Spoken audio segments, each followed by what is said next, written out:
It's 16 degrees in our studios here in Abuja, but 23 degrees if you look outside.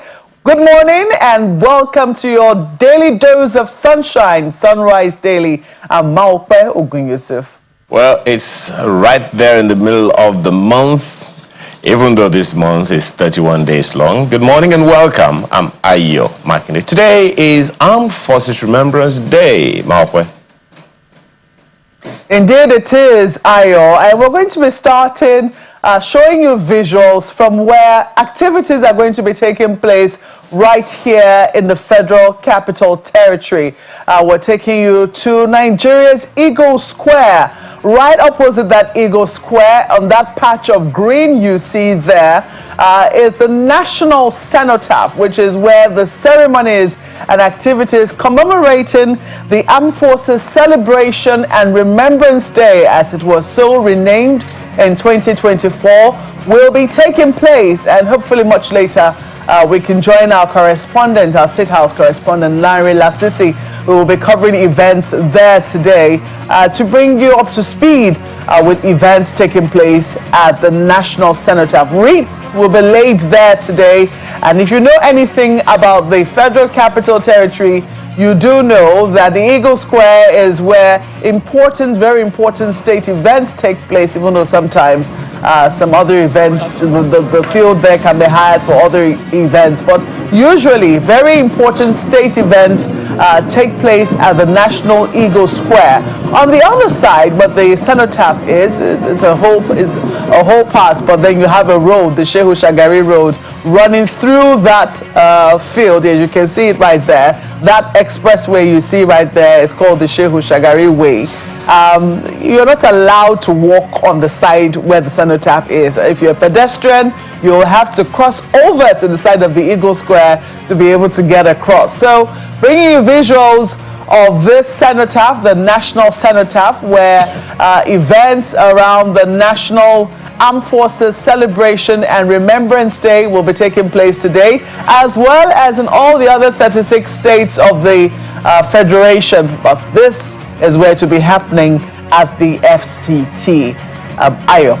Well, one thing that resonated as you started to talk is a line in the our previous national anthem: "The labor of our heroes past shall never be in vain." And that is why, perhaps, partly the reason we celebrate this every year, and we wear our puppies on air just to let them know that their labors are not in vain. Even though, yes, I mean, if you watched a program, Morning Brief, this morning, you would see a retired veteran who, was looking subpar. That, of course, we'll be talking about later on in this morning. However, this is where we celebrate those people who have fought to maintain the unity of Nigeria the way we have it. Are they being celebrated the way they ought to while they're in service? I guess that's another matter altogether. But this is one of the nation's pride. The National Cenotaph, you might call it, Maupe.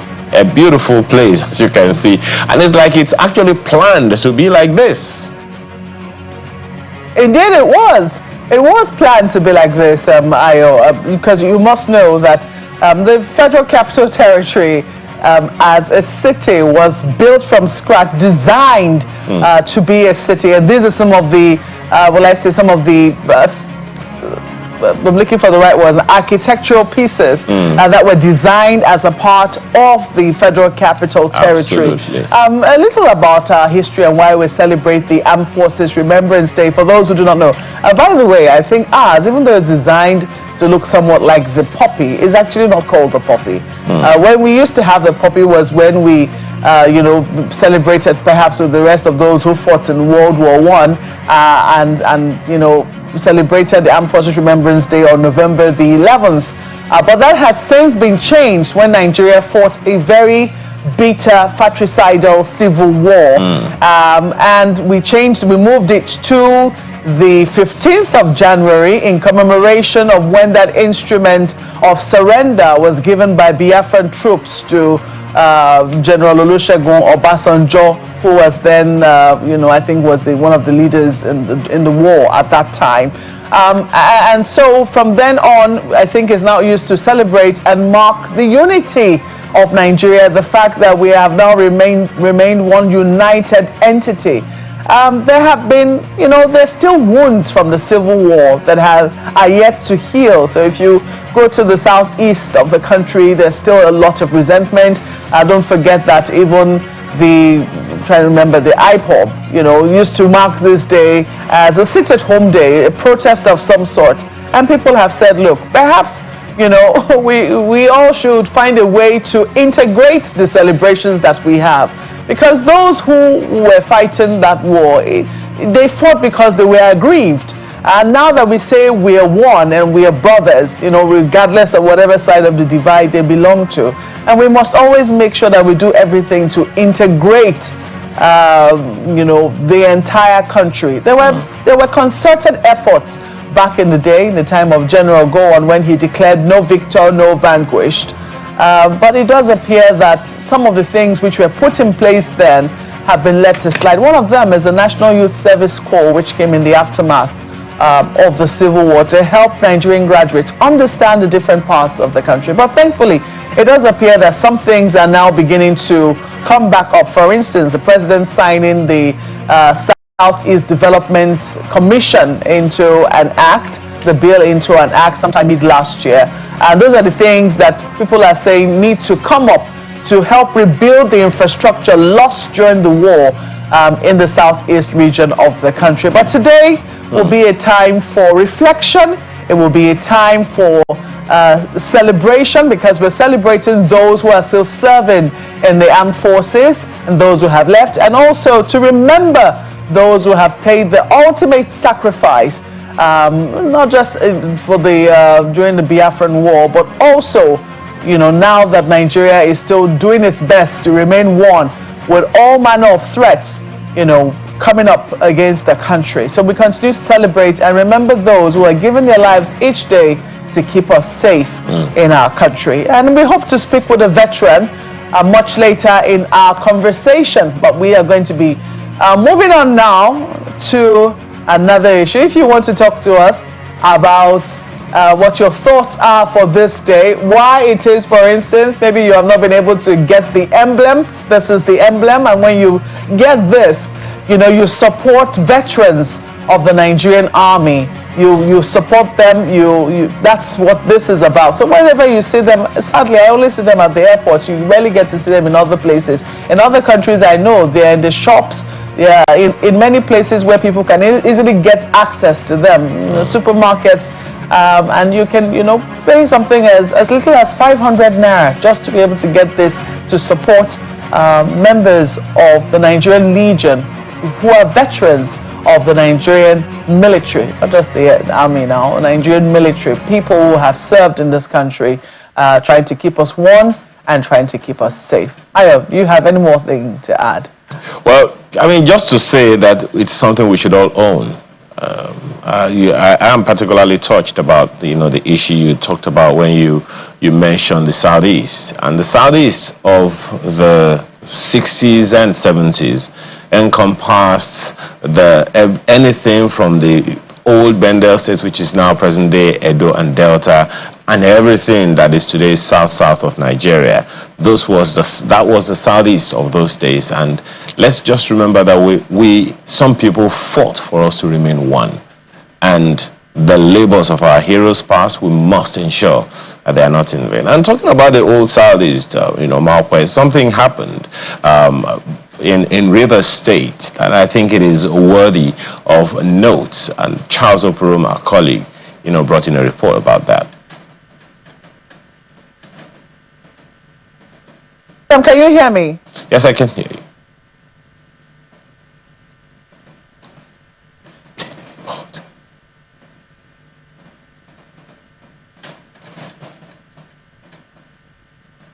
Well, we have these reports, from Rivers State. I would like for us to listen to that report. I believe that it's already on standby. An expatriate was trying to escape some kidnappers and unfortunately lost his life in the process. That's the report that I was talking about.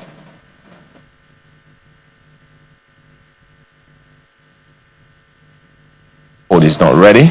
So, but that's the background to it. You know, yesterday we were talking about security in the southeast of Nigeria, precisely the southeast, in line with the Southeast Development Commission that you talked about earlier. And one wonders if this is something that is still happening in different parts of the country. Let's have it now.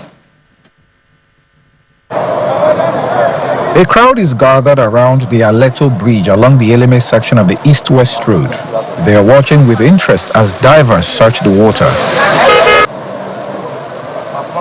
It's the aftermath of a tragedy as a vehicle carrying Mr. Gibson Ruben, a Dutch expatriate who is the MD of the River State Cassava Project Limited, and his security detail careened off the bridge and into the water yesterday evening as they reportedly tried to escape a kidnapper's ambush.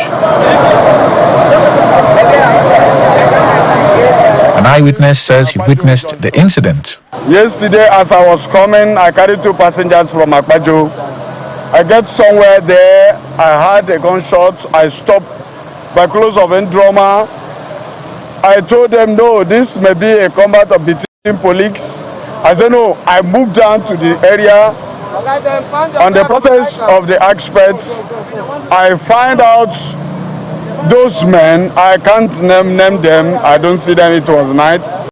On the process, there was a police that surrounded the man, he's a white man. So, but he's still in the car.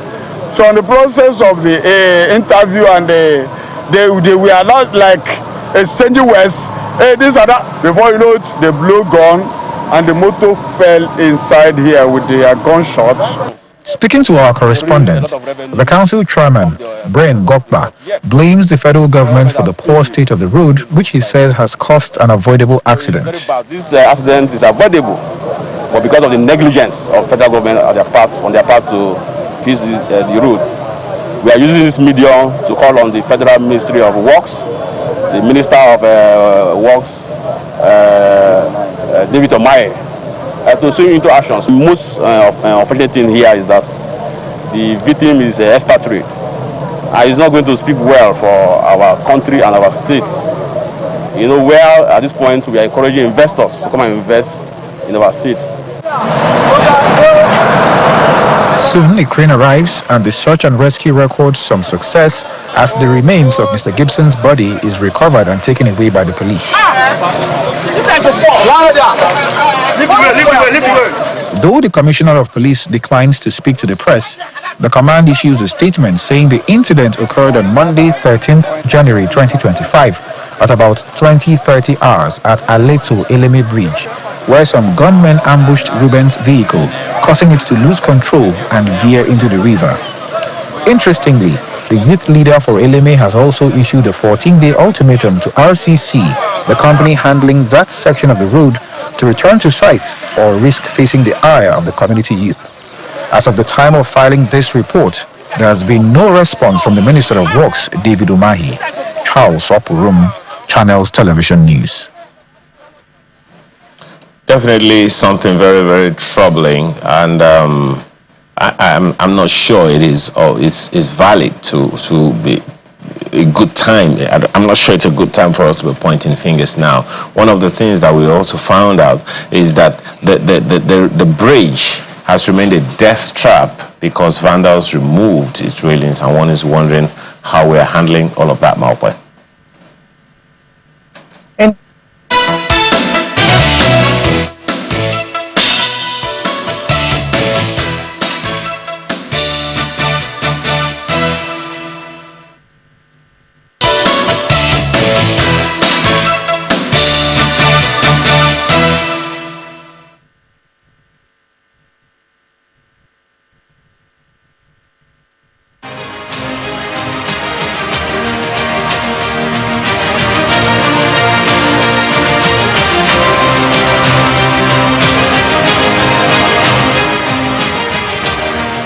Well, we did tell you that today is Armed Forces Celebration and Remembrance Day, the 15th of January. And we're now being joined by a veteran. She is a retired Colonel, Oluyemi Oyekola, who is a former director of catering in the Nigerian Army. Madam, good morning, and thank you so much for joining us this morning. Thank you. I'm glad to be here. Indeed, shall we say thank you so much for your service to your country and to the Nigerian army. Thank you for all the years that you have put in. It does appear, though, that you have not exactly been happy since you retired. Is that the case? Beg your pardon? I was saying thank you for your service to the country and to the Nigerian army, but I was also asking if you have been happy since you retired. Are you happy as a veteran? Well, I wouldn't say I'm not happy because it has been a decision that I made long ago that I want to be part of the Nigerian army when I was small. And I am glad that I actually fulfilled that ambition in life. When I left, I served the army for good 35 years, and by the time I left, the remuneration was very, very poor, and that is why I'm not happy.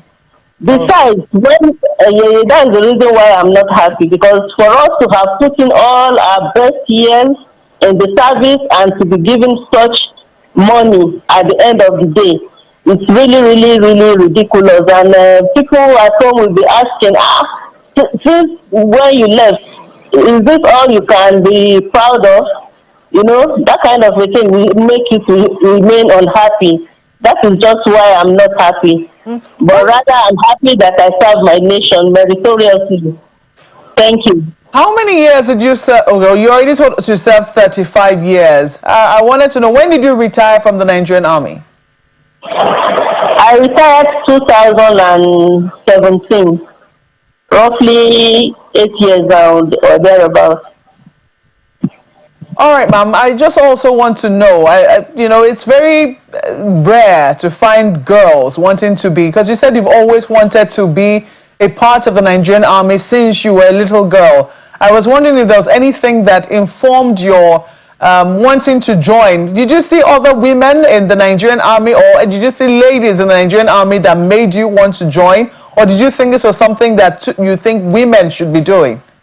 Yes, actually my father was a soldier, and when we were small, sometimes when I fall sick, I will be taken to the military hospital. It was there I met a lot of senior officers who were not with them, and I do see men saluting them. So I was impressed that, okay, so a woman can join the army and even be saluted by a man. So that actually motivated me when I was small, and I even told my dad then that please, when I grow up, I'll join the army because I want to be like that army officer that I've just seen now. So that was what informed me to be part of the military, and I'm happy that I actually fulfilled that ambition in my life. So what was your experience like? What was your experience like? Would you say it was peculiar for female officers, or would you say that it was the same treatment given to men that was given to women? The same treatment was given to both of us. We were not segregated, both in training and otherwise, because then I joined as a recruit because we don't have admission into NDA for females as at that time.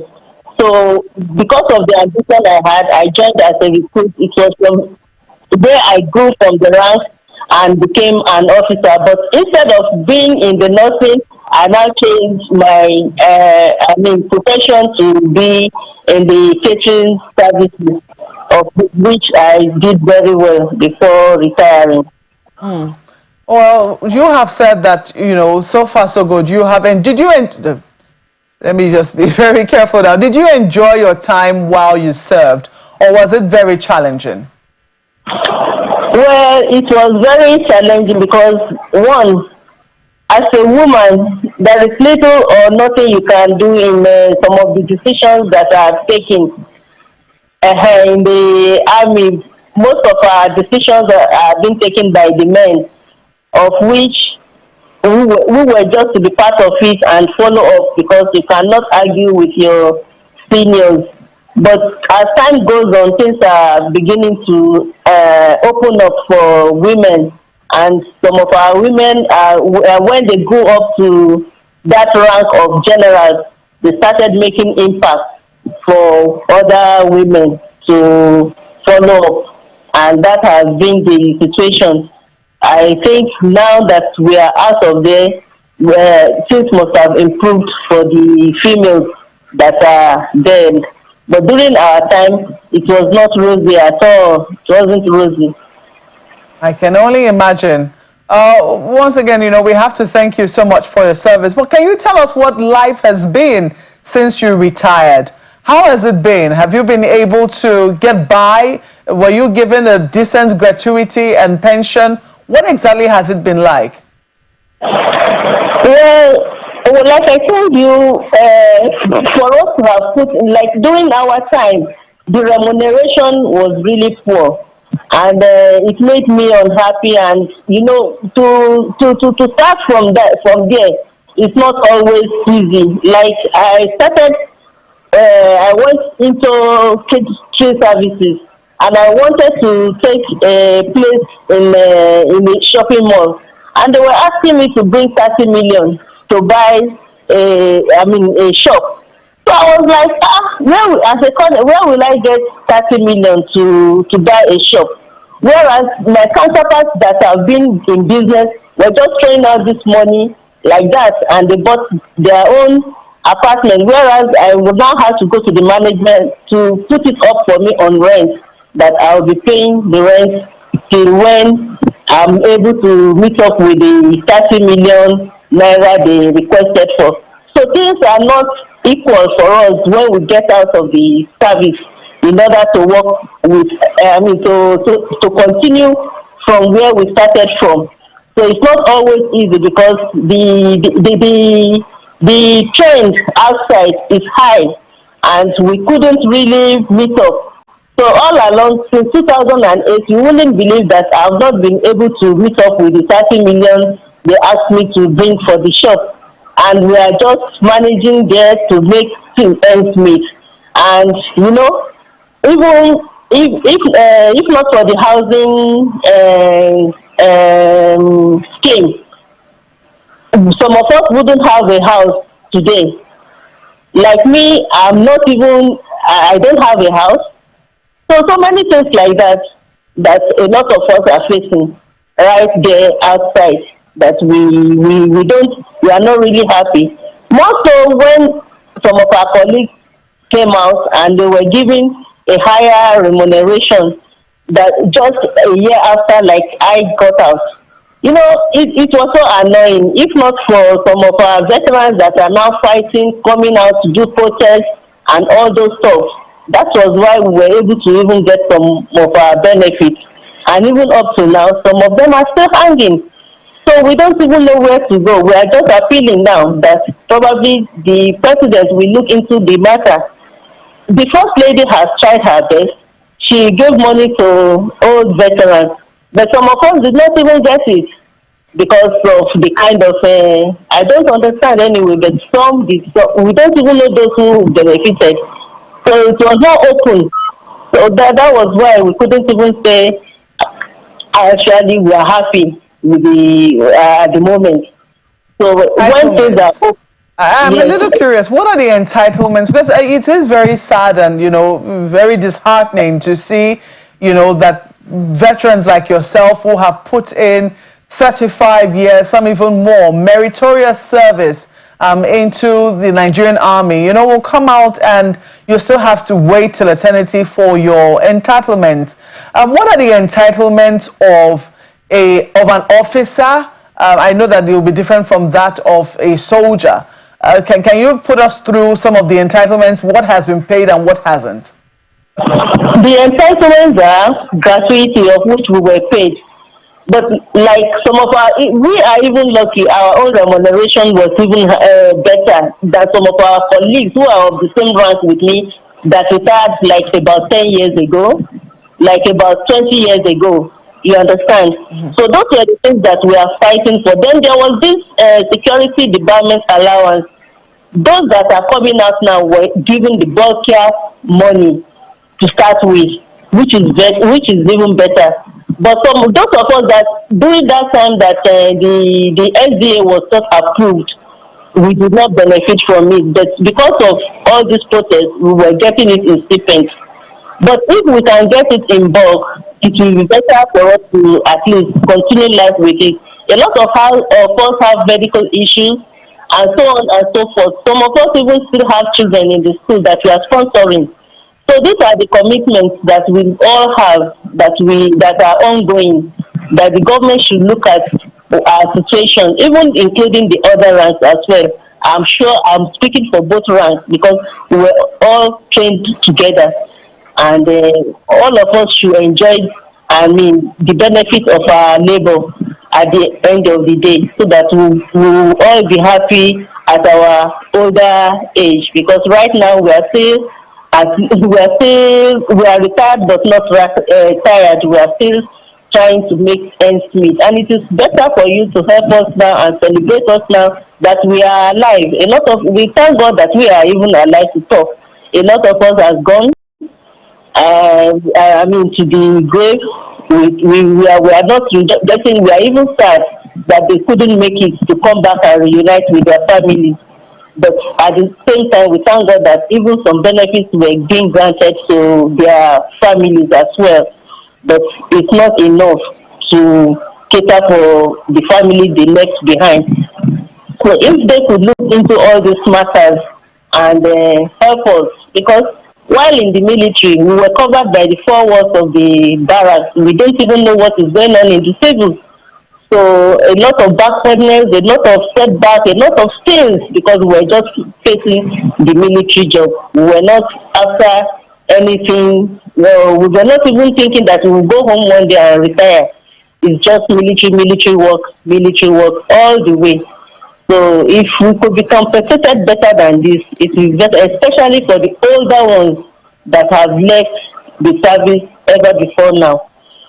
Let the government look into their issues and do something. That's my contribution so far. Okay, retired Colonel, I'm going to ask you to just hold the line a moment. We're going to be linking up with our correspondent, State House correspondent Larry Lasisi, who is covering the events at the Cenotaph today, at the National Cenotaph. Larry, have activities started? What exactly is the expectation at the National Cenotaph where you currently are?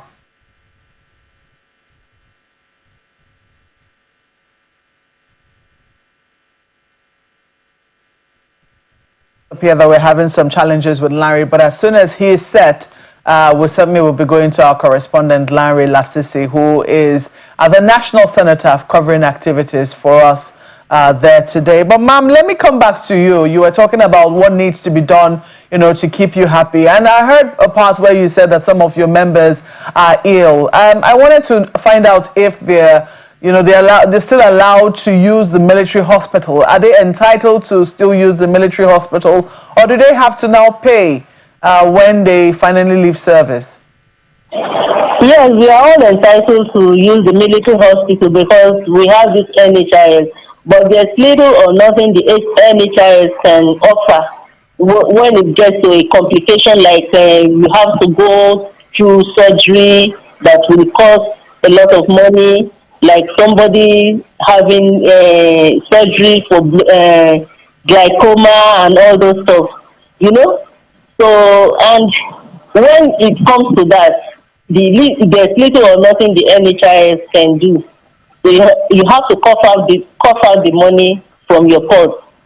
So these are the things that we are asking. That is the reason why we are asking for more benefits, or increase in our benefits, so that we can be able to meet up with all these things. Because nobody is, even as we are now, if not for our children, some family members are not even ready to assist. So you have to take up for yourself and yourself alone. That is the situation right now. And that is why the government should also look into this matter. A lot of people are having problems with maybe diabetes and all those stuff, All these types mental illness. So they have to. Some are even on drugs, maybe monthly and all those stuff. And the drugs are the prices for drugs are not smiling at all. So the pension that they were receiving. So these are the things that the government should look into and assist most veterans. Usually when we now. speak with the army chiefs, I mean, when we speak with the chief of defense staff, you get to speak with sometimes chief of army staff, etc. They always say, oh, we're doing what we can with those who have retired. It's very, I don't know how to put it now, but is it that they don't understand that maybe what they're doing is not enough, or is it that they don't have the true picture of what it really is like for those who have retired? It will be not like I said that those who are those who just left now. I mean, they have.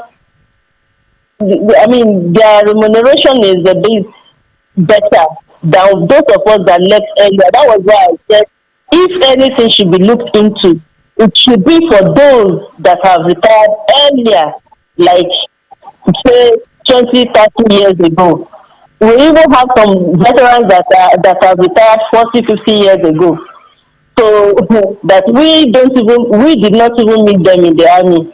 And we knew when we were doing this physical, we used to do this physical, what will I even forgot, it used to be a yearly event that we all go to the military barracks for physical registration, just to know those who are still alive and those who have gone, I think.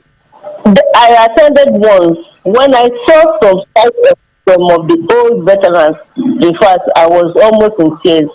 Some came in with wheelchair. Their children had to bring them in. Some came in fact, so many of them like that. I think that was why they had to even change it to make it make us go on online online appearances now, because some couldn't even make it to the venue. So those are the things that I'm asking. It's not that they are not doing enough for us, but for the older ones, those are the ones that needed this improvement. They need the improvement so much. They needed it so much. So they have to look into their affairs, including those of us that retired from 2017 downwards. Upwards, rather, I don't even know. 2018 to this time, the benefit is better, and I think if the government has tried in that area, because it was the request of our senior officers that have retired. It was their request then that was just approved now. And instead of backdating it to the time of those senior officers that really paved the way for us, they now started it with the present ones. It's not good enough. It's not really good enough. It should have been backdated to those people that really initiated these packages now that some of us are benefiting from. So that's just why you see some of these veterans coming out to protest and all those stuff, which is supposed not to be. It's not supposed to be at all. Indeed, it is very heartbreaking for, even us civilians to see those who have served, who have given their all to the country, seeing them protesting, carrying placards. That really ought not to be so. And we hope that it's a situation that will continue to improve. I have to thank you so much for lending your voice this beautiful Armed Forces Remembrance Day to the call that, better ought to be done by our veterans. We thank you so much for your service, ma'am, and we hope that, your rewards will be here on earth as you're asking for them, and also in heaven as well. Retired Colonel Oluyemi Oyikola, former director of catering in the Nigerian Army. Thank you so much for speaking with us on Sunrise Daily. Thank you, Walter. I appreciate your time. Thank you very much. Indeed. Okay, we'll switch over to Lagos now, where we do have another issue for you, but I think our correspondent Lanre Lasise will be joining us shortly. Over now to you, Ayo.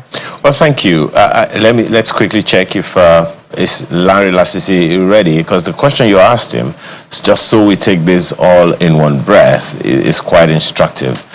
If Lanre has joined us, this is a good time. So, Lanre, what's the update? We talked about the cenotaph, the national cenotaph already, and we see that activities are already gearing up.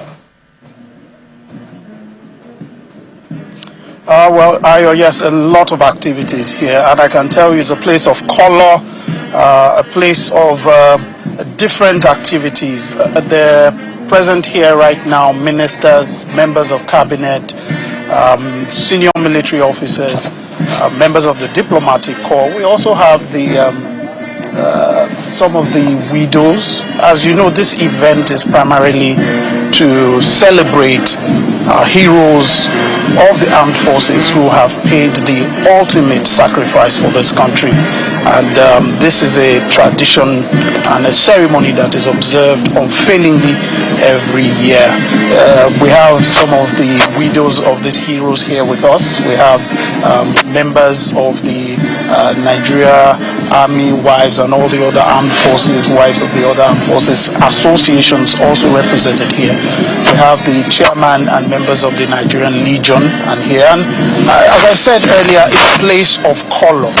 We have the members of the officers of the Nigerian Armed Forces. They have been here ready for this very important ceremony, and I can tell you that a lot of dignitaries have been arriving. There is a format that is usually observed at this event where you have in order of protocol, reverse protocol as the case is, where dignitaries arrive here before it tops off to the climax of the event, which is the President and the Commander-in-Chief of the Armed Forces arrives. So we've had the arrival of the members, top officials and officers of the military, the Chief of Defense Staff, Service Chiefs and the Inspector General of Police. We've had the Honorable Minister of Defense, and there he's arrived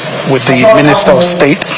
The Chief Justice of Nigeria has just arrived, and we're waiting for the arrival of the Senate, the Speaker of the House of Assembly. A place of color is a place of people waiting to pay honor to our soldiers, heroes as we like to term them, who have done their duty to make this country be in existence and to continue to exist. So we're here, everything is set, and we're slowly winding down to when the event will start proper.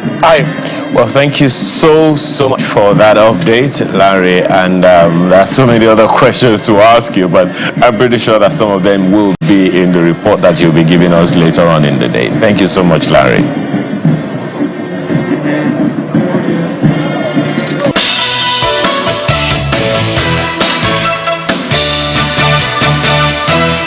All right, now to the issue Malcolm mentioned earlier.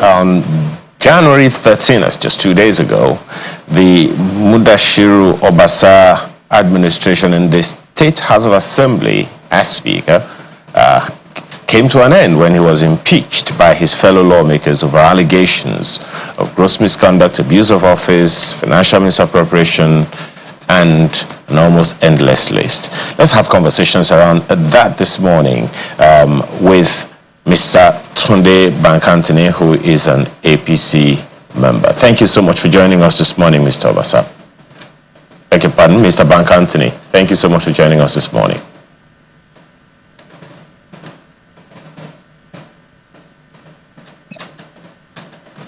Mr. Bankantini, can you hear me? I I can hear you now. Good morning. Awesome. Good morning. Thank you so much for joining us. Happy New Year. I wish you the same. Yeah. That, of course, many things have happened about this particular issue, but of course, the speaker speaking to this issue, or the former speaker, while responding to some allegations, said, as far as he's concerned, this issue was all politically motivated for whatever reason. And it raised questions on my mind, because I thought that when you're all members of the same political party, so it shouldn't be an issue discussing these issues as what you call a family affair. Well, thank you very much. Do you want me to respond to that now? Yes, please. Makinde. Okay, well, it's purely politics. It's a political affair. No doubt about it. So he has said nothing different or strange to what has happened. The bottom line is that he was appointed as first among equals, among his peers. Now, they decided it was time for him to go. So, I mean, family or no family, at the end of the day, he has done his bit, right? And there is no point looking at or blaming anybody for it. Everybody in that house could be the speaker of the house by the standing rules of the house. So, for me, the members of the House of Assembly did their bit within their rights and felt the Speaker of the House, or the former Speaker rather, had done 10 years and he has becoming a little bit dictatorial, right, unaccessible, right, and they had to move on. You could see very well that even the members of his own inner caucus, if your deputy can succeed you in a move like that, it shows there's a disconnect between him and his members of the house. And for all I know, right, a lot is happening down there. Members of the house don't even have access to the Speaker of the House. The Speaker of the House has become more of a dictator, even interfering in the civil service. I can tell you for free, the clerk of the House of Assembly that he appointed to be clerk, meaning the PS, was far junior officer to those that would have become the clerk when the last one left. But that was what he did. It caused a lot of disruption even within the system. Same thing for the House Assembly Commission, which he had a serious issue with the chairman of the commission, Honorable Wale Magaji, who as well is a member of APC. If you go to that part of the coin, that is a family affair. You know, for him, it's a power tussle. He had an ambition, right, which to me, he can still actualize. You are a member of APC, nothing is stopping you. You want to be governor, you want to be president, you want to be whatever, to pick up a form, lead the party, contest primaries, and take it further from their place. So, accusing fingers should not be pointed at anybody, but the members of the House of Assembly, they've done their duty. It's part of their duty to appoint and impeach leaders according to the laws that create the House of Assembly, even according to their standing rule as well in the House. So it's not. I don't see any ulterior motive or what they call, but it's pure politics. Well, if it is pure politics, then why the allegations of gross misconduct? Well, you've spoken to gross misconduct in the appointments and all of those things. Yes. But how about abuse of office and financial misappropriations? Don't look more like governance issues as opposed to just politics, don't they? Of course, but the point is that these are allegations made against him. If these allegations are not made him guilty, he has the right. He will defend himself at the appropriate quarters. They will not pronounce judgment on him. They've accused him. They've removed him from office. Even his own clerk as well has been suspended for misappropriation.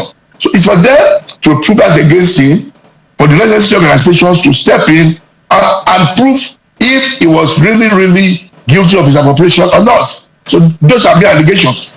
But the bottom line is politics. He has been removed. Allegations against him will now be where they should be, not in the public forum. What we are talking public, we are just talking essay, and we are talking essay. If there's any major allegation against him, he will come and answer for them. That is just reality. Okay. That is the reality of the case. Just to be clear, he is removed as Speaker, but not as a member of the House of Assembly. Of course, 100%. He's still a member of House of Assembly at Agege 1. So, and if I were here, I will come back to the House and continue to be member. Bushokasha did it in England for a while when he was as a Prime Minister. He continued as a member. Said he was there for so many years. When he was removed as a Prime Minister of Great Britain, he continues to be a member of Parliament. So it's total immunity, and I will tell you the kind of person you are. So you are all equal. You are first among equal, and nothing lasts forever. So I will tell him, you know something, Mr. Man. If you can go on, you are a member for 10 years. He's now 21 years you're in the House. You have been Speaker now for 11 years. Going to 11 years. You understand me? So going back to be a member is not the problem. If you want to leave the Parliament, it's not the problem. So nobody is going to disturb you or hang you for being a member. You always be former Speaker of Lagos State House of Assembly. Well, so, Mr. Bankantini, some listening to you right now would say it's easier said than done. But aside from that, is the statement from the governor's office distancing the governor from this experience, this activity that's taking place, when some other reports are saying that there had been some kinds of face-off between the governor and the former speaker, now former Speaker Mudashiru Obasa. Is that something you can confirm? Well, you see, I will tell you something for free. The governor has nothing to do with this impeachment. Has nothing to do with it. I want you, challenge, you have the ability, you are in Lagos, I want you to conduct a private investigation between the members of the House of Assembly and even the staff of the House of Assembly. Obasa has gone across board. The last time I saw him and the governor, they were in the Thanksgiving, they were dancing together. All that is politics, but the governor cannot instigate his impeachment. Definitely not. But that is taken, that is noted. Everyone is aware of that. But I'm just wondering if his relationship with the governor was frayed before now, and if that could have contributed one way or the other to his impeachment. No, I don't think so. You understand me? Definitely, these are independent arms of government. You know this very well now, Mr. Makinde now. They are so independent of each other, right? And everybody needs to be in touch with one another, right? The government of Lagos State allows them to be cordial with each other, but they must disagree. There will be disagreement. So I will not say frail.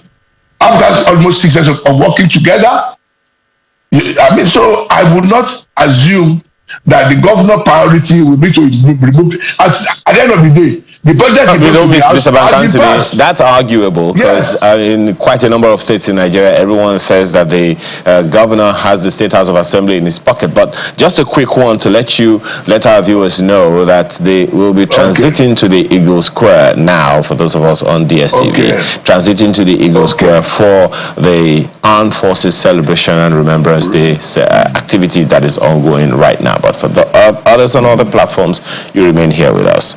Thank you. So, okay, Mr. Bankantini, this experience, this activity that has taken place has produced a historical experience, which is the first speaker of the Lagos State House of Assembly. What's the political advantage of that? Well, I would say the women have it. You understand me? It's a very promising and interesting development. We have a female speaker in Lagos, a princess from Lagos, an experienced lady in the House of Assembly, growing up and learning the ropes. And he has a duty to bring unity among the members. And he has done that by leading the role to the GSC, to thank them and to tell them I need your advice and wisdom to guide me. And he has done that across board, not only to GST, to other political leaders, and to other leaders in the states, to guide and advise him whenever there's a need for them to call on her. It's a lady that has so many ropes around her waist. You could easily draw her back. You understand me? The humility is clear that this is something that the women have been looking for. Now you have it. And I can promise you that I wish her the best, and I hope she will deliver and be a guide, right, to people of Lagos State. The Lagosians are very happy with this development of a lady, of a mother, of a sister being in charge. May the good Lord keep her and guide her ways in this new task he has taken upon. Did you say male task that she has taken upon? Was that what you said? I said male. No, I didn't say male task. Please. I didn't say male task. Please. I had to clarify, lest my ears start to deceive me. It's our state now, and you're a Lagosian, so it's our state. So the ladies have it now. Indeed, so I mean that's certainly something to celebrate. But I was wondering, and I don't know if I don't think I asked you this, whether you were surprised. Did you see this coming at all? Yeah, I saw it coming, even way before this. Because if you talk to the members of the House, I'm sorry to say they will not be able to talk to you the way I will talk to you. The Speaker made them so irrelevant. I'm telling you the fact. The Speaker became an emperor in his chamber. You understand? There's a lot of, even in the National Assembly, members have parallel access to the office of the Speaker. In Lagos, it wasn't like that. Now, you have a new page now. I'm telling you, for your deputy to move against you tells a lot of story about who you are. That is reality.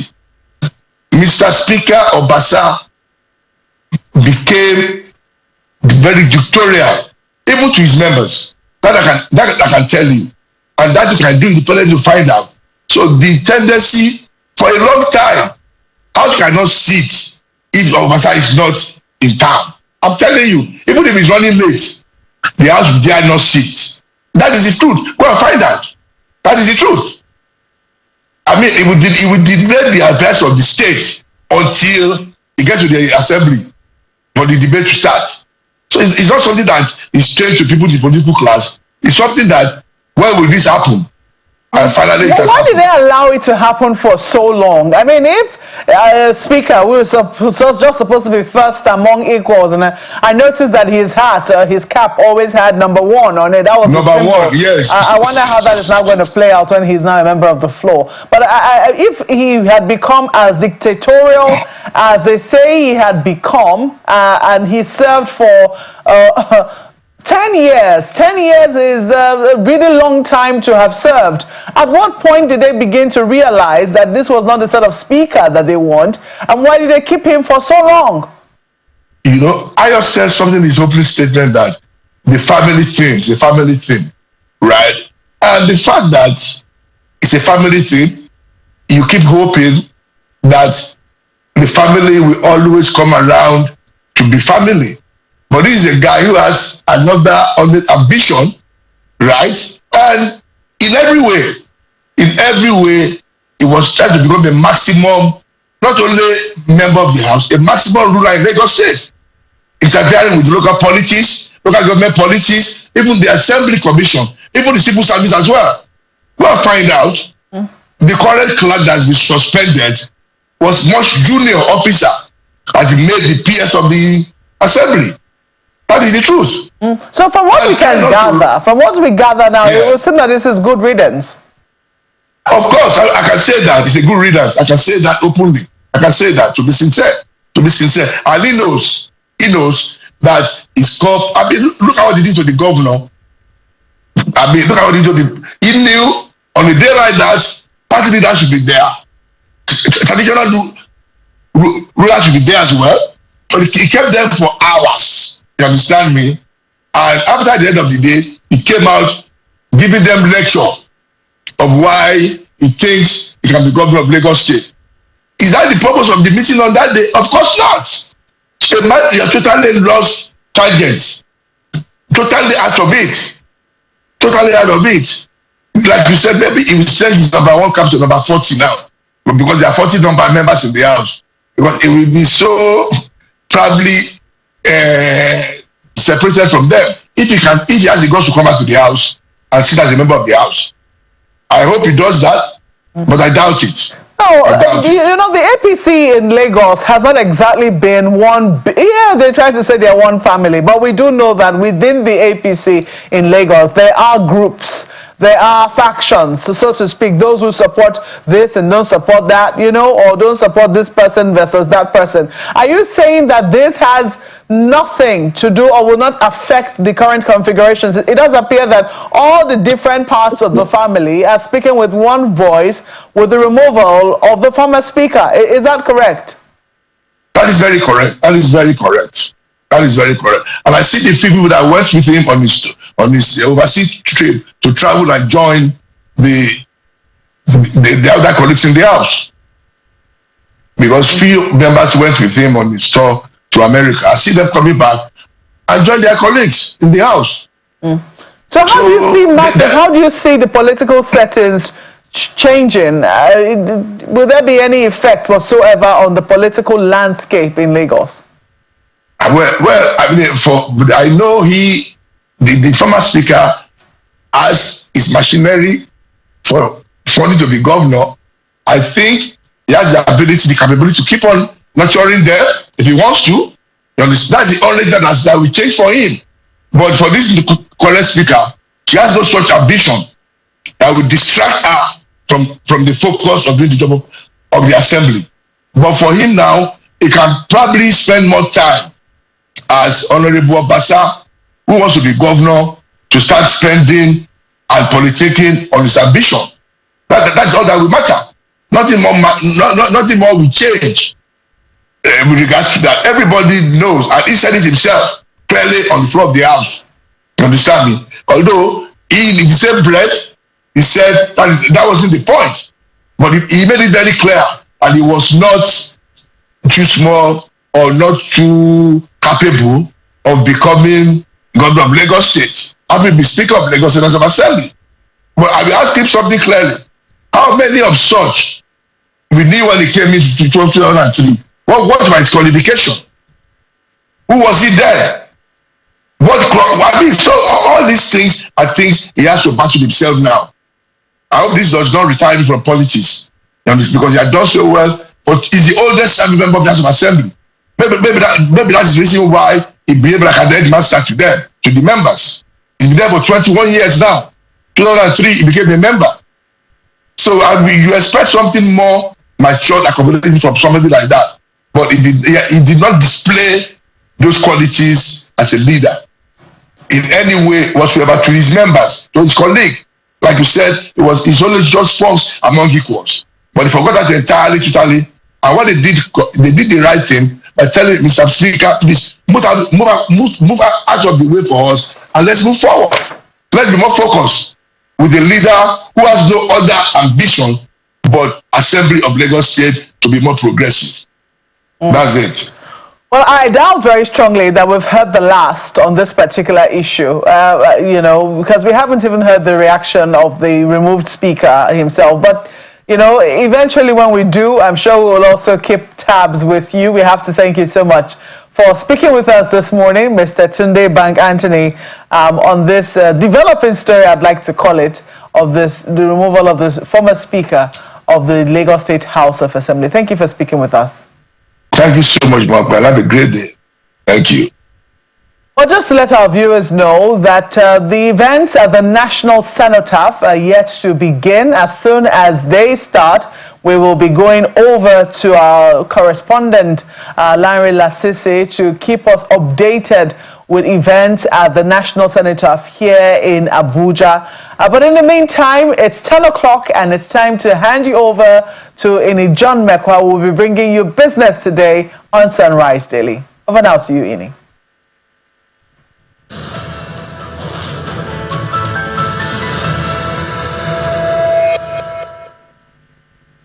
Thank you so much, Mark. Well, good morning, everyone. Yes, let's do business before we celebrate, or before the beginning of that big celebration. We start from the global space. Oil prices were a little changed on Wednesday after falling the previous day as a dip in the United States crude stockpiles and expectations of supply disruptions from that sanction from the United States on Russia tankers lent support amid forecasts for lower global fuel demand. Take a look at the numbers this morning. 2 cents added to the price of Brent, bringing it up to $79.94. Done better than this week, though, at 0.2%, while for WTI, 0.15%. $77.62 a barrel. At the bottom of this, of course, is because of that new set of sanctions from the United States to Russia. But prices slipped on Tuesday after that U.S. Energy Information Administration predicted that oil will be under pressure over the next 2 years. The supply should outpace demand. However, the market found support from a drop in crude stockpiles in the United States, which is the world's biggest oil consumer. This is reported by the American Petroleum Institute and was released late on Tuesday. And then we saw that the Naira yesterday kicked off on a bullish note, driving NAFEX lower, losing 4 Naira 27 kobo. That's for NAFEX. That's equal to 0.27%. At a close at 1,553 Naira 57 kobo. However, there was improved liquidity towards the close, supported by CBN's intervention, and that saw, of course, the official market, the CBN market, up 0.06%. In between that, we have NFEM. NFEM lost 0.5% and closed at 1,547 Naira 67 kobo. We're still staying with the Central Bank of Nigeria, where it sanctioned deposit money banks at 150 million Naira each for failing to provide cash through ATMs during the yield-side season. The move aimed at ensuring smooth cash availability follows repeated warnings from the CBN, and banks affected include Fidelity Bank, First Bank, Keystone, Union Bank, and others. The fines were issued after spot checks revealed non-compliance with the CBN's cash distribution guidelines. Acting Director of Corporate Communication at the CBN, Mrs. Hakama Sidi Ali, emphasizes that maintaining cash flow is crucial for public trust and economic stability. The CBN says it will continue monitoring cash handling at bank branches and POS operators, collaborating with security agencies to crack down on cash hoarding and violations, including enforcing daily withdrawal limits for POS operators. Now, the Federal Competition and Consumer Protection Commission, FCCPC, and the Nigerian Communications Commission, NCC, they've signed a memorandum of understanding to safeguard Nigerians from telecom exploitation, albeit in the face of their asking for tariff hike. The agreement focuses on improving consumer protection as well as fostering competition. FCC's boss, Tunji Bello, says that the partnership aligns with President Bola Tinubu's vision of regulatory collaboration to boost market efficiency and consumer welfare. He adds that the MOU will streamline processes benefiting both operators and consumers. The NCC's Vice Chairman, Aminu Maida, describes the collaboration as a milestone for the telecom sector, ensuring transparency and fair practices. Is asking stakeholders to embrace the initiative and its commitment to consumer-focused reforms. Now let's dive right into our very first conversation for this morning, and it has to do with Pipeline Infrastructure Nigeria Limited. They're talking about sustaining security. I mean, we know that the Nigerian economy is built on crude, and pipeline vandalism, oil theft, these are two major enemies to our production. Now, Pipeline Infrastructure Nigeria Limited is one of on the front line of national asset protection companies in Nigeria. They've been saddled with the huge responsibility of protecting Trans-Niger pipeline that cuts across rivers Abia, Imo, and Bayelsa. So let's talk about what Pipeline is doing. That's Pipeline Infrastructure Nigeria Limited, what they're doing with this, with the secretary, you just saw him on the screen, Secretary General of Niger Delta Intelligence Team, Mr. Nse Udo. Mr. Udo, good morning and thank you for joining us this morning.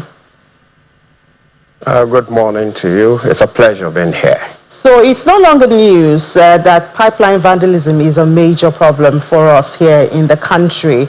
But we know that your company, or the company you represent this morning, has been working to curb this. We had a conversation on this late last year. Tell us what's new that you're doing.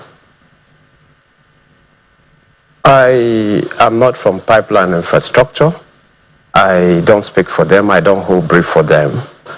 I'm from the Niger Delta Intelligential Team, and the invite to me indicates that I will be speaking to the issues relating surveillance in the Niger Delta. So if you ask me direct question, what is the pipeline infrastructure doing, I may not be able to respond in that direction clearly.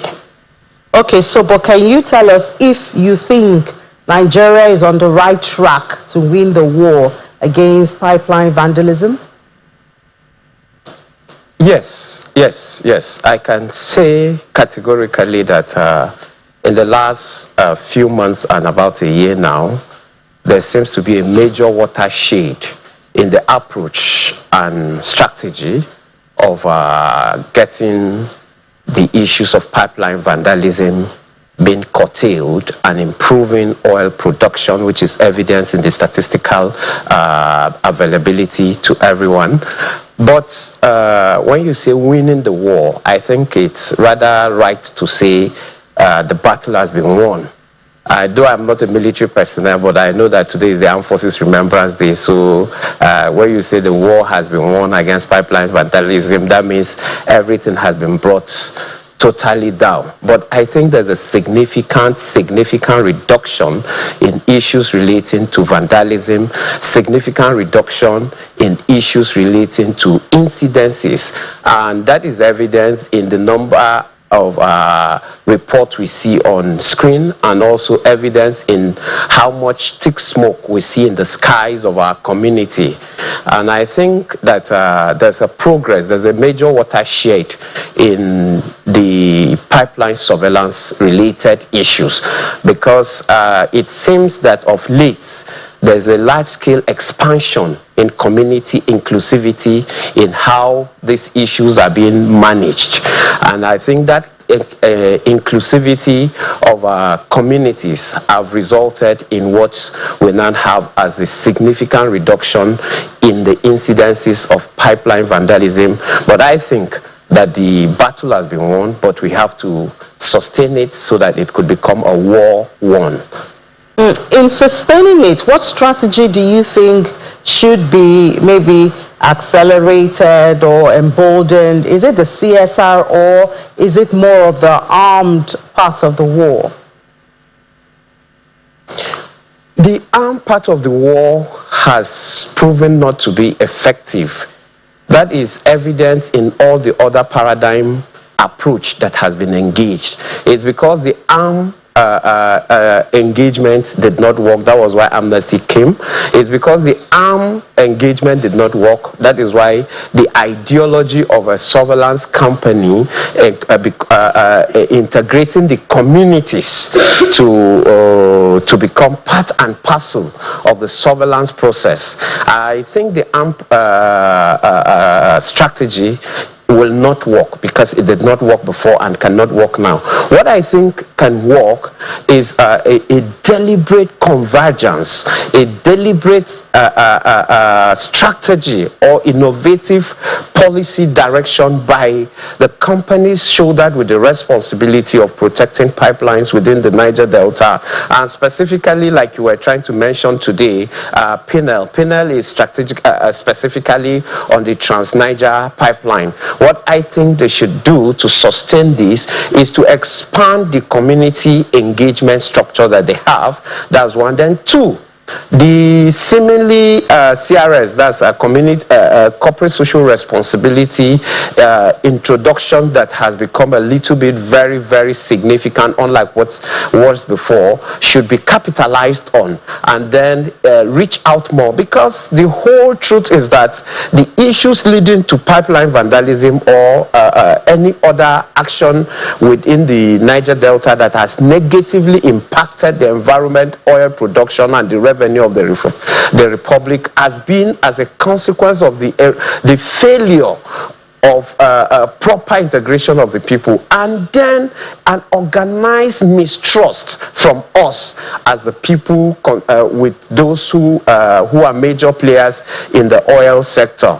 I think if this mistrust has been successfully broken by integrating members of the communities to become part and parcel of the protection process, it will be more effective and it will work more efficiently than the use of arms. Yeah, so I hear you say localizing contracts, and I wonder, do the states have the skills, the personnel to handle it if the contracts are localized?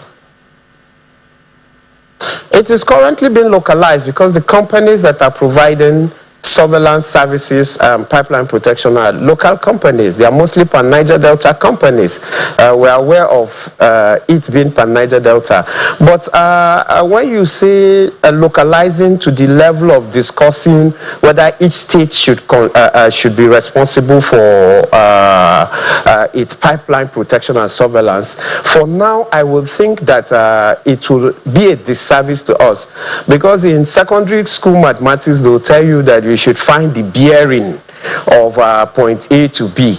I think of late, the NNPC and her partners, the private sector partners, have been able to develop corporate innovative strategy to make a departure from what has been into what we're getting today. If that is the case, I think it would be right, appropriate for us to allow the bearing that has just been found to run 5-10 years. Then we see if our ultimate target, which is to increase production, guarantee peaceful communities, reduce environmental degradation, recover our environment through cleanups and other variables, and get more of our youths into active and positive engagement. If that is taking roots now, I don't think discussing the issue of segmentizing it into states will be of any need at this point. And most importantly, pipeline surveillance is a very unique kind of thing that requires the deployment of some form of expertise, technology, and tools. And what if you reduce it to state level now, and those persons that you're trying to bring on board have not acquired the requisite technology and skills and experience of how to go about this? The companies that are seemingly succeeding now, that there's this increase in outputs, did not start in January last year, but it's because they've been able to find their bearing by innovative strategies that is now working. I don't think it's proper for us to say we want to dismiss how it's working. Let's allow the bearing to be properly found, and then we move from there. All right, so with this now, I mean, I think I hear a bit of optimism from you. Do you think we can meet the target of about 2 million barrels per day production this year, 2025? I think we will exceed that. Some of us are long-time dramatic personnel within the Niger Delta advocacy engagement spectrum. And what we have seen in the last 6 months, across board, especially within the Trans-Niger Delta pipeline, is a significant level of cooperation. And once you have the people's cooperation, you have zero level of incidences, and then meeting the target of 2.06 million barrels per day, if I'm right, that is where I saw the budget being pegged. It's very visible, it's realistic, and it can even be exceeded. The only thing I will add is that there should be more of a conscious, deliberate effort so that when there are incidences within the pipeline that are not necessarily as a consequence of vandalism, it should be responded to adequately and timely. Because sometimes we think that pipeline related issues and accidents are only product of vandalism. Tear and wear also happen. Natural incidences, push and pull by water and all these things still occur. So if the companies, the NNPC and our partners who are involved in all these things are more up to date in their engagement, because definitely when there's an issue there will be reduction in the pressure from their own ICT technology, though we are not experts in that, but we know that there are such availability. They will know it, they should also respond. But I think from the community level, the degree of awareness, consequent expansion of inclusivity is very significant, and Nigeria can get above that targets. So another issue is the issue of pollution of water and land. What's the status now, and how do you think it can be effectively handled? Should the IOCs, international oil companies, handle it, or do you think perhaps the federal government should also look the way of localizing contracts around that? The roots of advocacy in the Niger Delta was embedded in the environmental degradation that affected our aquatic life, that seemingly brought the activities of our environment to a standstill. Anything that will be necessary that can improve the environment, help us recover the environment, what in the layman language will environmental recovery, what in the layman language will be referred to as clean up of areas. I think as it stands now, that our local companies are demonstrating capacity in developing SIS, structurally implementable strategies in the surveillance contract. I think the issues of the clean up, reclaiming the environment, should also be localized. We should get pan-Niger Delta companies, local companies like they've done in the surveillance job, to also come into this clean up so that we can also have a conversation with them, and then they will understand some of these things that is seemingly very difficult for the IOCs to understand. Personally, I think that if we bring in local companies to the clean up and the environmental recovery, it will be more efficient. All right, so with all of this sentiment around and work going on, what do you see in the nearest future? Maybe by the end of this year, do we meet our targets? 5 years, 10 years? What do you see for the Niger Delta? I see two things. Number one, I see expansion of opportunities for Niger Delta people in terms of youth engagement, in terms of more availability of revenue for states to administer and develop critical infrastructures that are necessary for urbanization and development, to ease healthcare service delivery, to ease transportation, to ease every other thing that is needed to guarantee a better life for the Niger Delta people. Then on the other hand, I also see the benefit to the Nigerian states, because if the Niger Delta communities become more peaceful, becomes more engaging, the revenue to the Nigerian states becomes higher, and it means that the issues of more borrowing and all those things will be reduced. But as the Niger Delta, I wish that I could see a paradigm shift in the over-concentration of oil-related conversation about the Niger Delta. The Niger Delta, as it is today, has other capacities. Evidence in it is the media successes by Niger Deltans, banking successes by Niger Deltans. It means that the government of the Federal Republic should have conversation with Niger Delta people outside oil and gas. That is to say, if we can get back our aquatic life to function, if we can get back our boat building companies to function, if we can get back situations where we could have ICT hub because we are very creative in the Niger Delta. We're the most unique people in this country. We have excess of manpower capacity. If there is a paradigm shift a little from just oil and gas conversation in the Niger Delta in the next 5-10 years, I see a change that will guarantee not just infrastructure development, but peace and tranquility in the Niger Delta region. And very importantly also,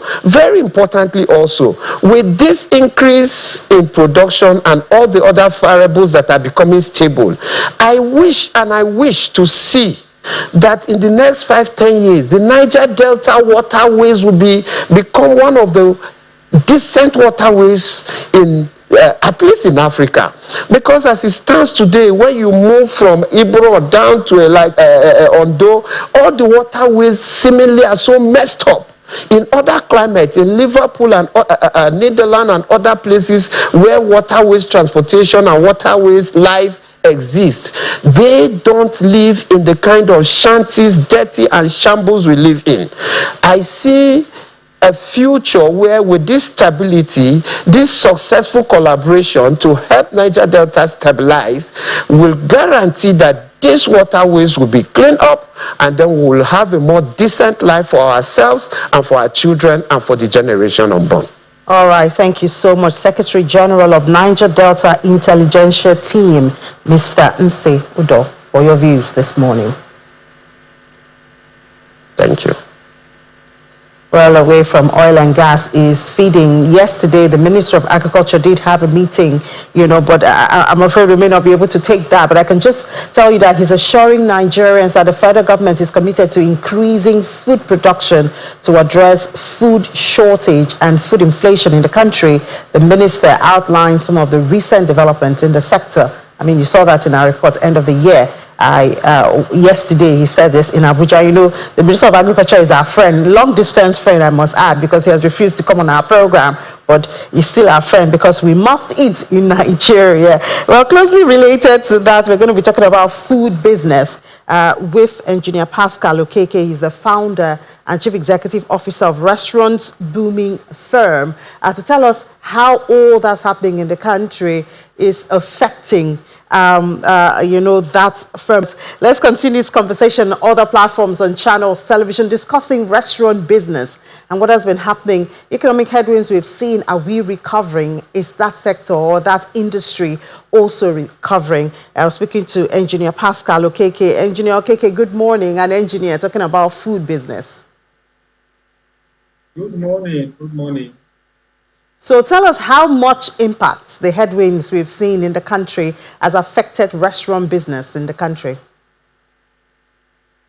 Okay, first of all, I would want to give credit first of all to the sector, because the food business sector in Nigeria has remained one of the sectors that irrespective of the economic headwinds has continued to thrive. And it's so because it's food, and not just basically because it is food. It is also because it's a place of relaxation for a lot of individuals after the hustles of the day and all of that. And so I would also want to give credit to the operators, the players of the sector, because they've also remained resilient in the industry, irrespective of the challenges that they are facing. But as for challenges, I must tell you, there are lots of challenges that these men and women are facing in the sector, and then they are trying to do their best to pull through from them. And for me, I would say that the biggest challenge the organized food business sector is facing in Nigeria is challenge on costs of operation, but most particularly on the cost of food. Because you can agree with me too on the current rise in ingredients materials. And so if you're running a restaurant where you have a list of or endless list of menu items, and the price hike they are currently suffering is as high as it is, it's always very difficult to stay in business. So the current increase in raw materials for this sector has gone ahead to minimize the contribution margin. So you can imagine a typical restaurant operating or running at up to 40% to 45% food cost alone. You know the implication of that. I know there is no ideal industry standard, but then we at the Restaurant Booming Firm, we always encourage that restaurateurs should run at least between 30 and 35, and that is still dependent on the kind of restaurant that you operate. But then anytime the percentage on food alone increases beyond 35, 40, some are doing way more. We've had overhaul on a restaurant that was doing up to 62% just on food. And then when you take into account the overhead, which is also on the rise, and then take into account the labor also, before you talk about the efforts they are putting in to, promote their businesses, you understand that the cost is over-laboring for a lot of brands. Yeah, the business is a game of number, and a lot of bigger restaurants might not experience these problems as it is because of the number. And but then for the smaller restaurateurs, which of course we have them more in numbers scattered all over Nigeria. So this is a capital problem, and it's a problem that I wouldn't know, but maybe along the line I may also be able to give some recommendations that we persist or insist that they try to form such recommendations or take into account such recommendations to be able to manage the cost at bed. Perhaps you should go ahead, just go ahead and share those suggestions. Okay, so for example, we recommend proper internal structuring is one of the key areas of curtailing this cost. Because I would always insist that there is no point, trying to improve the foot traffic into the business when the internal structures or systems are not in place. Because when you have the internal structures and systems in place, it helps you to tame the cost to a reasonable level. And there are some costs, that are fixed, like the labor. If you have a number of persons on your team, for example, the cost is a little bit fixed to compare to food and to compare to overheads.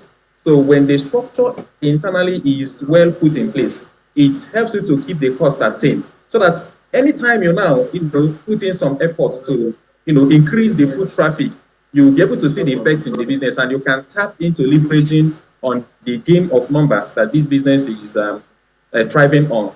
Again, I also see the fact that there are no local communities for respirators across the country as a very big challenge. I know there are such organizations on a national level, but what about the state level? What about the local community level? Can we have these respirators, clustered together? And of course, there is a stronger power and unity in efforts that are pulled in together, especially in sourcing some of their local raw materials.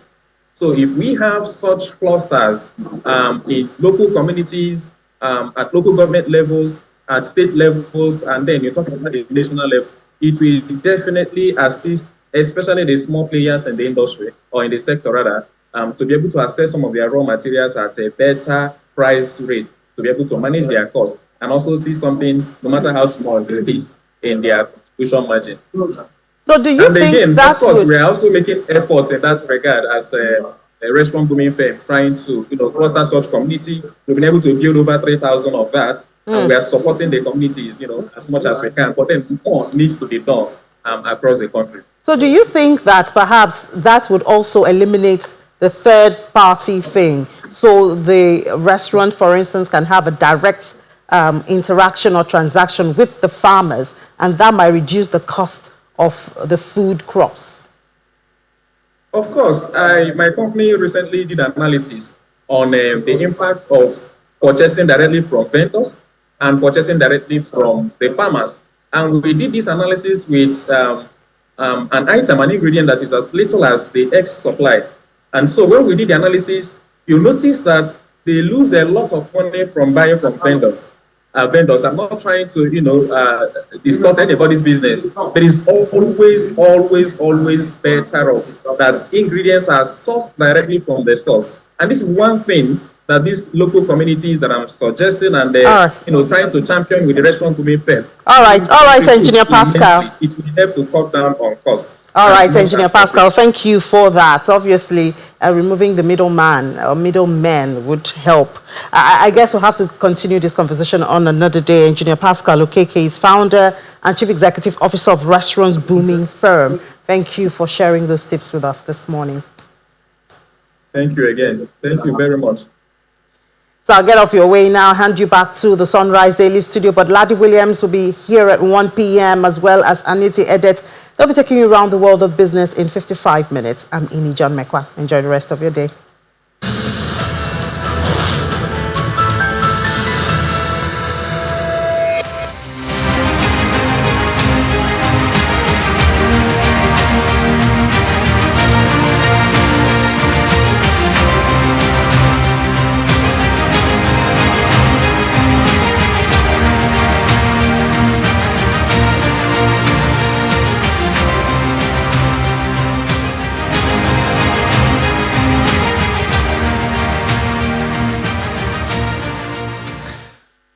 yes, we're switching gears now. It's very related to business. What it is, we'll be discussing in this very next segment.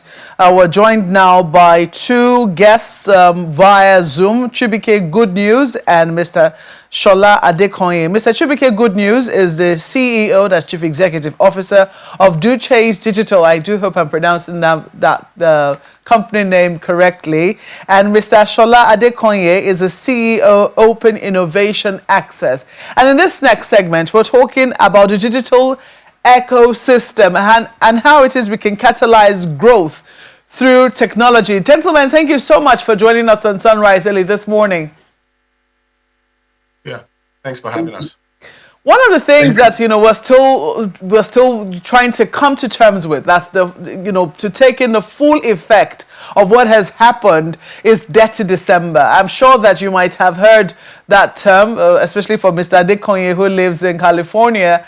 I know that term might have come to you. We're still trying to come to terms with just how much accrued to the country through the activities, through the commercial activities that came through Dirty December. And a lot of it was digitally enabled. It happened through digital platforms. The advertising that went out, making Nigeria a place for tourists to want to come to Nigeria, was through digital platforms. Like I said, the transactions that made it possible for them to be able to come to the country also happened through digital platforms. The fact that we're also able to track how much has accrued to the country as a result of all the activities around December is because a lot of them happened through digital platforms. How hopeful are you that we'll be able to perhaps maximize or even make more optimal what it is that we've been able to achieve so far as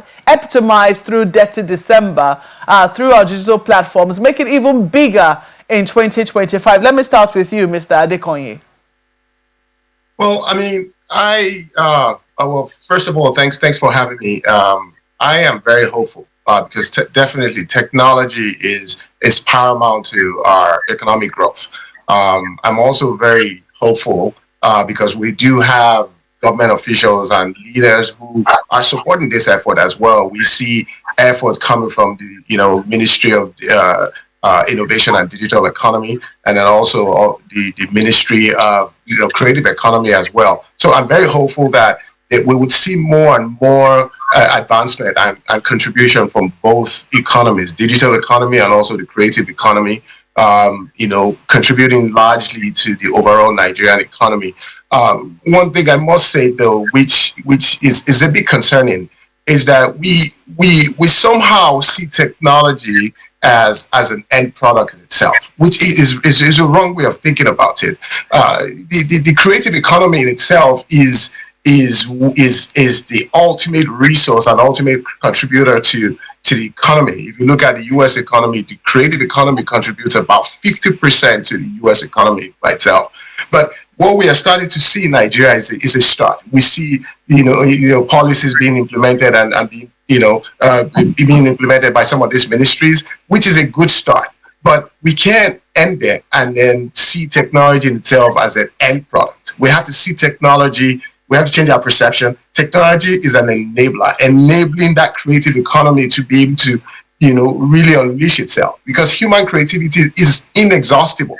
Technology in itself, can churn out a bunch of, tech, startups, and then what else?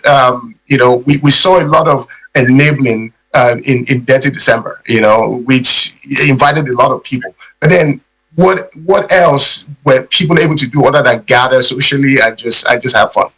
There's not a lot that were there for people, trade, art, and things that people could contribute that could also participate in it to really contribute much largely to the Nigerian economy. And that's where I'm hopeful. We're starting to see some efforts in the creative economy as well. We just recently partnered with them as well to just continue to revitalize that sector.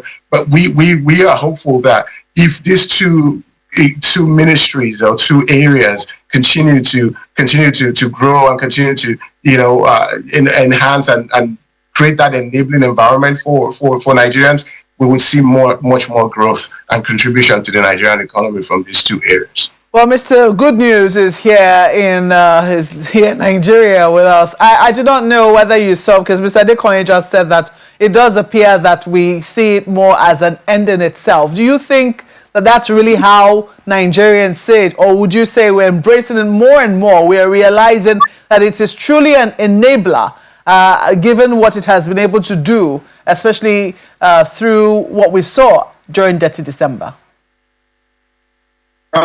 I see, first of all, thank you for having me. Happy New Year, even though it's coming a bit late. I see digital economy as an emerging economy itself in Nigeria.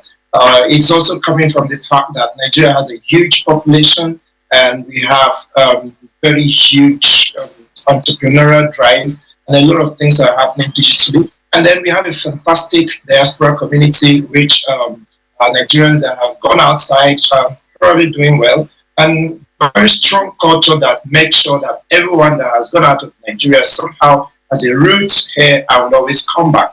And those the framework, and also the fact that Nigeria as a country, we're leapfrogging the digital journey. Instead of going through the normal way that the other countries did, we jumped to the mobile economy and leveraging on the fact that a lot of us can quickly learn and update on our digital devices, and then we join the digital economy. And also the fact that a number of things that need to be activated in Nigeria have started seeing the attention. Take, for instance, the fact that Nigeria is a tourist destination. Many years back, Nigeria was never seen as a tourist destination, as much as we have people going home. We have people coming back to Nigeria, but we never saw that as deliberate acts. Now, by the time we have a deliberate intervention in that, especially by authorities and also the private sector, then you start seeing activities coming on that.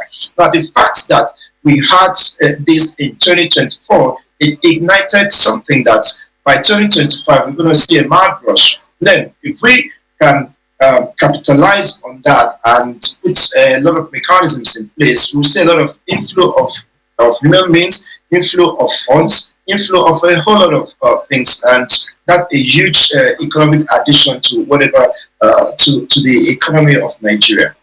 Well, there are those who say that, it does appear that this is happening in one area. If you go to places like Lagos, excuse me, perhaps Abuja, Kano, the cities in those places, people understand what you're talking about, especially, maybe not everyone, but a certain section clearly understands what it is you're talking about when you start to talk about a digital economy. We say our internet and our mobile phone penetration, especially mobile phone, is quite high.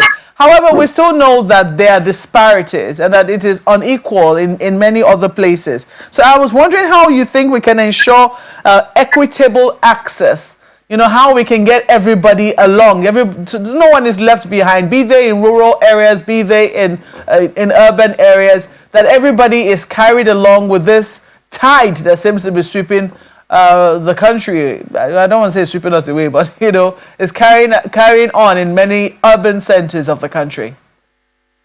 Okay, let me say it has to start somewhere. The digital infrastructure which enables connectivity to the internet, unfortunately, Nigeria is powered by the private sector, and they consider a number of factors before they deploy their facilities. Take, for instance, they need to consider income, concentration of people, power, and a whole lot of factors.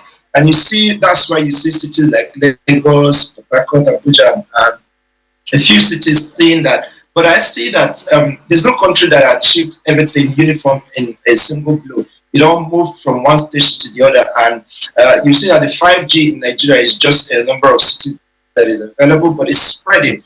When telecoms came, internet connectivity came, it all started from the cities and then it started spreading. And as we go on, it starts to spread. And it's not just peculiar to Nigeria. If you look at other countries, even at advanced countries, some of their villages don't have 5G connectivities. And they have the best of internet infrastructures in the cities. So as the economy grows and we have more and more demands, and then they keep moving to that.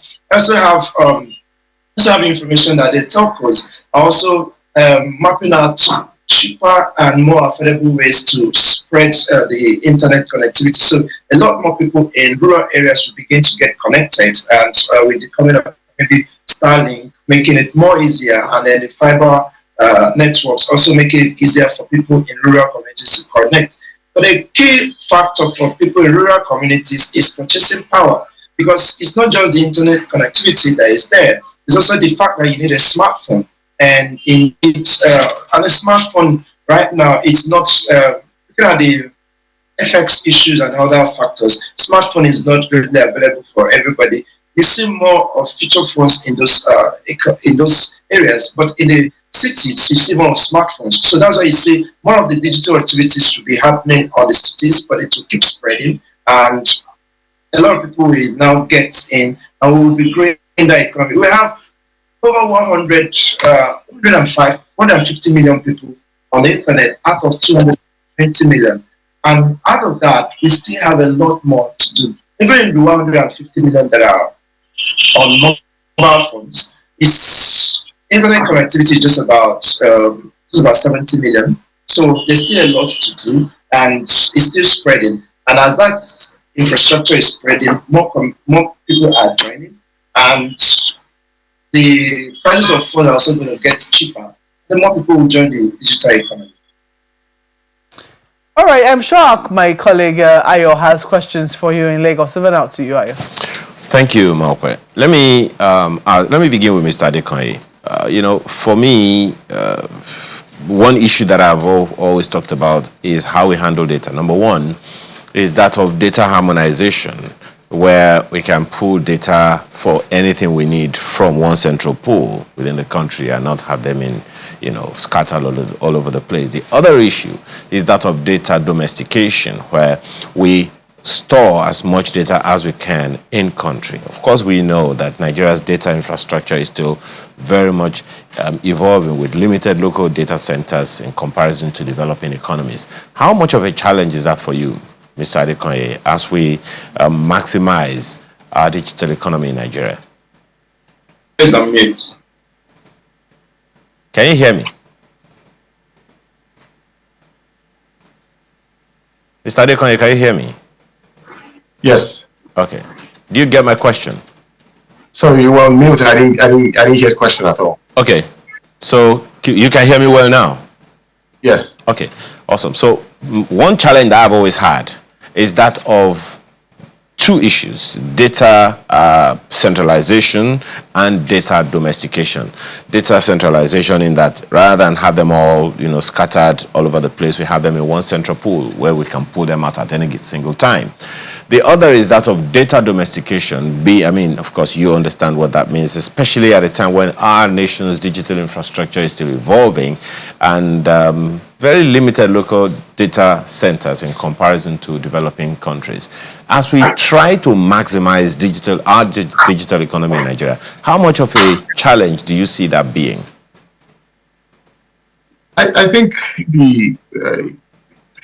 the problem really, if I may start with that, is that we lack one thing, which is open innovation in itself. Yes, to Mr. Chubuke's point, and also to your point, we have all of the talent, we have the technology, the advancement, and we have advanced technology. But what we lack is the infrastructure and the private sector. The private sector cannot afford all that infrastructure itself to digitalize or to domesticate or localize, data, and to be able to store data to the extent that we need to really be able to mine it for our use and for our benefit. The government has to participate in this. Public-private sector collaboration is the only way to achieve this. Because if you really look at the Nigerian economy, the most productive time ever was in 1970. And since then, productivity has declined. Productivity increase or productivity growth has declined because not a lot of people can participate. Not a lot of people can afford the infrastructure to be able to make this happen because there's less and less government participation and less of government involvement and support. But we're starting to see some improvement in the government support. So very hopeful that as government gets more involved to support the private sector, then we would be able to accomplish a whole lot more. Localize data, be able to mine the data, be able to amass all the data that's in different pockets in different places, and we can also centralize them. But there's going to be need for massive infrastructure. There's not enough investment in the private sector in itself, because if you look at the number of VCs we have, they're trying, they're investing, everyone is investing. Foreign companies, investors are all pouring money in, but it's still a scarce commodity in itself. It can't really go around and support that economy unless the government really comes in with massive investment in this area to support. We're seeing some improvement in that area, but that's the only way out. We need open innovation. We need public-private sector collaboration to be able to achieve this. Well, that's quite a tall one. Well, Mr. Good News, what's your take? My issue, Mr. Chibuike Good News, is that we will catalyze. We definitely are on the way, but with limited infrastructure to harness the loads of data that we should be gathering, how will we be able to catalyze if we don't upscale? Okay, I'll look at it in two aspects. One is the fact that for government, priorities are quite different. For a number of African countries, priorities are on food, shelter, clothing. And so digital infrastructure is sometimes limited to the background. And that affects the speed at which we catch up. But if we have more time or more attention given to the digital infrastructures, then we can catch up, because nations have leapfrogged the growth because of digital infrastructure. Take, for instance, China and India. But my second thought is the fact that Nigerians are very smart people. I must say that Nigerians have very ingenious and great guys that can work around it. We also see the fact that whilst the public sector is crawling around it, the private sector is flying on that. And I see that as time goes on, Nigerians will keep taking advantage of the opportunities that are there and leapfrogging all that. But for that infrastructure to happen, you will see a lot more happening from the private sector, a lot more investment from the telcos. There's also multinationals coming into Nigeria, because there's a huge opportunity here, over 150 million people, and that's far more than the population of some countries. So if we see an increase in maybe purchasing power or stability in key sectors or key things in our economy, you see private sector start investing in infrastructure that will help our digital economy grow. And hopefully, government, which is the biggest investor in that place, could increase their pace. But I think the present administration has made some appointments and have some great guys in the system that could make that happen. How about the engagement of the next generation, the younger population? They are at the center of it. How do we leverage? What do you think are the hurdles we need to cross to be able to maximize our leverage, which is the youth population? Someone said that Africa is the youngest continent in the world, and Nigeria has the largest population of young people. Do you think we are in any way significantly engaging these young people, particularly in the digital space? Yes, I would say we are, but I have some reservations around that. The digital economy is divided into producers and consumers. And what is the difference between the two is knowledge. Who has better knowledge? No, the guy with a better knowledge is the producer, is the person that creates the environment, creates the digital tools, creates the softwares, creates the digital products which are consumed by the consumers. And we've seen that the trend of the richest men in the world today are mostly digital, and that's because they are the producers of the digital economies, the smartphones we use today, the internet search engines we use today, the innovations around vehicles and all that, is because they are producers. And the younger economy or the younger generation, we have to deliberately push for them to be more of producers than consumers, because if you're the consumer, you're the one contributing to the economy. But if you're the producer, you're the one taking more advantage from the economy. There's a country, Croatia, a very small country, and one of the biggest companies there, that is a unicorn, is a company that is producing digital services across the world. Now, if we have a younger population that is huge, what we can tap in there is to make sure we are injecting the fact that they can become creators, they can become developers, they can become founders and entrepreneurs in the digital economy, not just content creators, not just consumers, but owners of the platforms. Now, I manage a lot of platforms and I integrate a number of platforms. I know the data around the internet. You will see that in Asia, they build applications that are used across Africa. And every minute we spend on the internet, we're making those guys richer. Now, how many apps or platforms do we have in Nigeria that have over 10 million users apart from the banking apps? How many of them are generating revenues? Now, but we have fantastic youth population, youngest population. In fact, Gen X is going to be better than Gen Z in terms of digital usage. But what percent of them are producing solutions that will create digital digital revenues for this country? Now we're going into a digital politics where countries want organizations that are building digital platforms to domicile in their country. You look at the case of Telegram, a Russian domiciled in US, and when the Arabs discovered that they needed to have a place there, they made the guy a citizen. And this is a digital politics that's going on. Okay. Well, it's quite instructive, you know, Mr. Good News, that you raise it that way. But I like to take that same issue to Mr. Adekonye, and I'll twist the question in a little, Mr. Adekonye. Let me close my question with what Marquez started with, Dirty December. I hope you know it's already a brand tag. CNN has carried it to the fact that it's a page for it on Wikipedia. And Mr. Fashola was speaking, former governor of Lagos, to it, and said, oh, it's already a brand. And one of the things he said significantly, which Marquez also underscored, is that a lot of the activities came through digital transactions, and that's the only way we could record them. That's the reason I asked the question of data the other time. So what are the opportunities for young people? One of the things that Mr. Fashola said is, are we planning for the next one, this Dirty December thing? And that's perhaps the only one for now.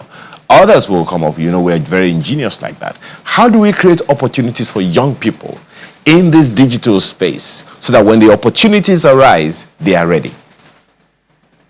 I think one of the things that we're doing right is that we are improving and providing a lot of education and also a lot of resource poured into the digital economy itself and the digital enablement. But what's missing is creativity, and that's the only thing, because we have the youngest population, but not everyone could be a tech person. If we just train maybe 50 million people, 100 million people to just be able to code, then, you know, Dirty December, there's not a lot of creativity that could be sold or that could be monetized during Dirty December, other than maybe inviting people in and then there's social gathering. But to really harness that young population, the creativity has to be developed. We need creativity encouraged. We need art school. We need, just imagine Dirty December itself, that there's a lot of arts. There's a lot of arts that are already developed, a lot that could be sold and monetized even during that time in itself. The income during that time could be triple what we saw in 2024. But there's not a lot other than just the fact that, you know, we can invite people in. But what is the tourism like? What is the art like? Other than, you know, we're seeing contemporary music, but what about the traditional music? What about culture in itself, how people can embrace culture and monetize culture in itself. All of that, we still need to be developed. And I think one of the areas that we could do that is to educate and continue to provide the enabling environment for the younger people to tap into their creativity and be able to develop it, to develop things. Because not everyone would be a tech, person. Not everyone would learn how to code. And even if all the young people learn how to code, we would have an excess number of tech people with not a lot of creativity. And there's not a lot of placement in Nigeria for these tech people. So what you would end up having is what we call knowledge trade. People traveling out to go find opportunities and then coming back in December themselves to come and enjoy because they're in search of greener pastures. Because there's not a lot we can provide for them in Nigeria. So we need to develop the younger people. We need to develop their creativity, help them tap into that creativity to develop things, produce things, things that when people come in here, they're buying. We can monetize culture, we can monetize art, we can monetize tourism, we can monetize a whole lot more than just the social grant in itself, which is a good start. But there's a whole lot more potential there that we need to tap into. Well, I hope that those who are concerned are also listening to this conversation, but we have to thank both of you, Mr. Chubike Good News, who is the CEO of Do Change Digital, as well as Mr. Shola Adekonye, joining us all the way from California. Thank you so much. He is the CEO of Open Innovation Access. Gentlemen, thank you so much for coming on Sunrise Daily this morning. Thank you for having us. And we're still Armed Forces Remembrance Day. We're going to be taking this particular mail from Professor Nakena, who says, "We commiserate with our past military personnel who lost their lives in the line of fire and their families, as well as those who continue to bear the pain of their passing the more. Nigerians stand in unity to ensure that the labor and ultimate sacrifice is respected, remembered, and not in vain." It's a fine place to end today's conversation. Thank you so much for being a part of it. I'm Maupe Ogun Yusuf. And I'm Ayo Makine. Have a beautiful day.